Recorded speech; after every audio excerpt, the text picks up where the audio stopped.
அவருடைய நிழல் கீழே விழுந்துருக்கு. அந்த நிழலை இழுத்து மேலே பறக்க முடியல. ஆஞ்சநேயருக்கு இருக்கிற சக்திக்கு அவர் பறந்துட்டு இருக்கிறச்சே மேலே போக முடியல. யாரோ நம்மளை கீழே பிடிச்சி இழுக்கிறா போல் இருக்கே.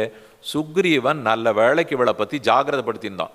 அந்த கடல்ல சிம்ஹிகாங்கிறவ இருக்கா, அவ இழுத்தாலும் தடுத்தாலும் தடுப்போ, ஜாகிரதையாரு. சட்டுன்னு புரிஞ்சுனுட்டார். ஓ, நம்ம ராஜா ஞாபகப்படுத்தினது இவளை பற்றி தான் போல் இருக்கு. இவளை நாம் அணுக வேண்டிய முறையில் தான் அணுகணும்.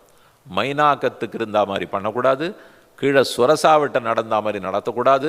இவள் தீயவள், அதனால் இவளை ஒழித்து விட்டு தான் போக வேண்டும். சட்டென்று உடலை வளர்த்து கொண்டார்.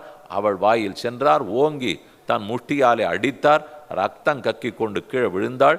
3வது தடங்கலும் முடிந்தது. அப்போ ஆகாசத்தில் போயிட்டு இருக்கிற சித்தர்கள், சாரணர்கள், கேச்சரர்கள் அவர்கள்லாம் பஜனை பண்ணிட்டே போயிட்டு இருக்கா. அவர்கள் ஹனுமானுடைய வீரியத்தை பற்றி பேசின்னு போறா. என்னமா தாண்டார், என்னமா குதிக்கிறார், என்ன சக்தியோடு ஆகாசத்தில் பறக்கிறார், இதெல்லாம் ஒருத்தர் பேசிகிட்டே போகிறாரா? ஆனால் பக்கத்தில் இருக்கிறவர் சொல்கிறார், அதென்ன அவருடைய காரிய சாமர்த்தியத்தை மட்டும் சொல்கிறீர்கள், அவருக்கு இருக்கிற புத்தியை பற்றி பார்த்தியா?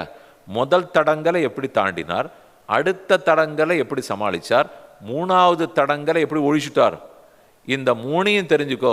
அதுதான் அவர் ராம காரியத்தில் வச்சிருக்கிற புத்தின்னு கொண்டாடிட்டு போகிறார்.